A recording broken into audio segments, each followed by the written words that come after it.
KREM 2 News 10 at 10 begins now. Good evening and thank you for joining us tonight for KREM 2 News 10 at 10, where we give you more news in less time. I'm Cody Proctor. New tonight at 10, a Post Falls police officer has been cleared in a deadly December shooting where a man launched his truck on top of a police cruiser while on a busy Interstate 90. And for the first time, we're getting a look at that dramatic body cam video. KREM 2's Kyle Simchuk reports for us from Post Falls tonight. The Cody County prosecuting attorney says this officer, who fired 36 rounds at the suspect and his pickup truck, acted reasonably and lawfully. Newly released video shows how this deadly encounter unfolded. December 29th, 8:40 in the morning. Post Falls police received multiple reports of a pickup truck involved in several hit and runs. Officers spot the truck along Spokane Street and see 57-year-old Randy Ness behind the wheel. They pull into this gas station parking lot and attempt to stop Ness, but he has plans of his own and uses his truck to ram one police car and back into another as he eludes officers. Step it up a little bit after this turn. That's the voice of Post Falls officer Daniel Kuntz. He's sitting in the passenger seat and his body cam records what happens next. Post Falls 1140, we're behind them. We're going westbound I-90. Ness is now leading officers on a chase on a busy I-90. Slow down a little bit, he's braking. It appears the 57-year-old is finally ready to pull over. Then... Go back! Try to get out of here. The police car is briefly pinned under the truck and the passenger side partially collapses. Ness continues to hit the gas. Post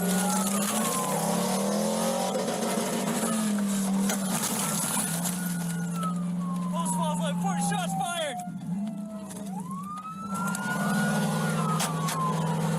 The redacted video ends here. Officer Kuntz continues firing. Police say Ness slumps over behind the steering wheel. The officer orders him to get out 3 times. Then Ness gets back up and hits the accelerator again. In all, the officer fires 36 rounds at the truck and Ness, who is hit several times and dies. In his letter, Kootenai County prosecuting attorney Stanley Mortensen said, quote, "I have concluded that Post Falls officer Daniel Kuntz acted reasonably, appropriately, and most important, lawfully in a dangerous situation when Randy Ness was shot." Mortensen went on to say that this officer involved will not face any charges. Reporting in Post Falls, Kyle Simchuk, KREM 2 News. Kyle, thank you so much. Well, today the U.S. Supreme Court ruled to protect access to the widely used abortion pill mifepristone. The drug has been on the market for more than 2 decades and was put into jeopardy after a Texas judge ruled the FDA's approval of it was flawed. The pill will be able to remain on shelves with no change of access for women. We'll have more on the court's ruling coming up in about 10 minutes. Earlier this month, Washington's Department of Health launched a new opioid drug overdoses dashboard. The data aims to help communities across the state reduce overdose deaths. The dashboard features statewide, regional, and county-level data on hospitalizations and deaths due to the overdose of opioids and other drugs. The data currently ranges from 2016 to 2021. It's then updated quarterly from sources including death certificates and hospital discharge information. The dashboard is accessible to the public. Spokane Regional Health District says it's a tool that'll help guide local response to drug use here in Spokane.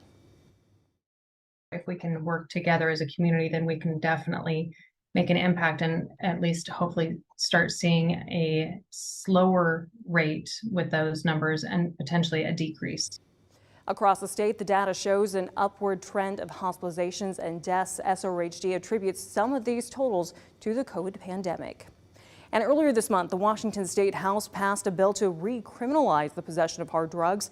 The measure would result in gross misdemeanor charges for someone arrested for drug possession. If an offender successfully completes drug addiction treatment, then the charge would be dropped. This move comes as recent changes to state law now require police to offer treatment at least 2 times before arresting someone for using drugs in public. It's also an issue Spokane Mayor Nadine Woodward's pushing to change. She's actually one of 28 mayors across the state that signed a letter urging Washington lawmakers to enact stronger limitations on drug users in public. She told KREM 2 News today it's critical for individual cities to have the authority to enforce their own laws.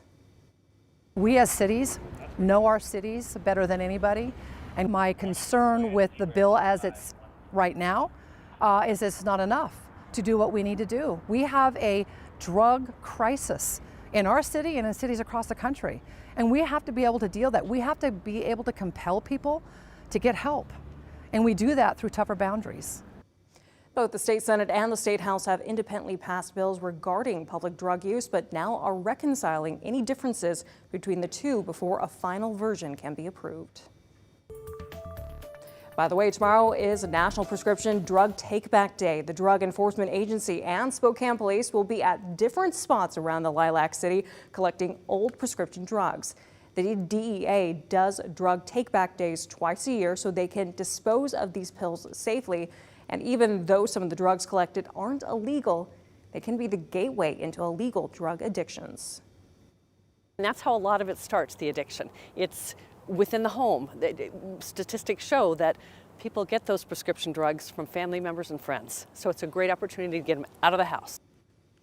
And right here on your screen is a list of some of the places that you can take your prescription drugs tomorrow. The main spot will be in the parking lot of Northtown Mall. There will also be collection drop-offs at the Northeast Community Center and Excelsior Integrated Care Center. Let's go right now to Nightbeat for a quick look at the day's top stories. KREM 2 had the only camera in the courtroom today for the sentencing of a man accused of running over a cyclist with a tow truck in 2020. Jonathan Reiser received a sentence of 7.5 years today. Reiser admitted to smoking marijuana the night before and taking a pill just hours before the crash that killed Carrie Wiltsius. The prosecution said he had meth in his system at the time and was acting recklessly. Reiser was not in custody during his trial, but was taken to the Spokane County Jail after his conviction. A boost to SNAP benefits could help families at the grocery store. Washington State's Fruit and Vegetables Incentives Program received temporary funding to increase participant benefits. The funding will double the SNAP produce match benefit, meaning for every $10 someone eligible for SNAP benefits spends on fruit and vegetables at grocery stores, they'll get $10 back. I think that's great. I think that's great where they're trying to help in all different avenues, because there's lots of families out there that struggle every month, and every little bit helps. The Department of Health says SNAP produce match is available at 215 grocery stores across the state. Better than doing schoolwork. And Flett Middle School students took a break from class today to volunteer in the community. This marks the school's first ever Flett River Hawk Serve Day. Groups of students connected with various nonprofits throughout the community for a day of service, one of them being Second Harvest. And that was your Night Beat. To learn more about any of these stories, text the word night to 509-448-2000. We'll send them right to your phone. In the meantime, let's shift gears because we're taking a look at that forecast. More rain might be on the way as we head into the weekend and into early next week, but there also could be some changes on that horizon. Meteorologist Michelle Bosch joining us now for a peek tonight. Yeah, and I'm excited to say that none of these changes, none of them involve snow. So I guess that's a positive point to the forecast. And also we're looking at temperatures that are starting to get a little bit milder. It was kind of cool today with highs only in the low 50s. But despite the clouds that we're seeing across the region, we are looking at milder weather tomorrow, even with mostly cloudy skies. We'd have a few showers today. Those have since dissipated, and at least the first half of the weekend should start off generally dry outside of just a few sprinkles possible, especially across the higher terrain. With a blanket of clouds, it's not going to be terribly chilly tonight. 44 right now in Spokane, 37 in Coeur d'Alene, has fallen into the upper 30s in Deer Park, but still 50 degrees in Moses Lake, 40 in Pullman, 46 in Lewiston. Short-term forecast looks like this, mostly cloudy skies overnight. Temperatures should stay well above freezing. We are looking at highs in the 50s tomorrow and 60s on Sunday, but it does look like we'll be seeing some late day showers on Sunday.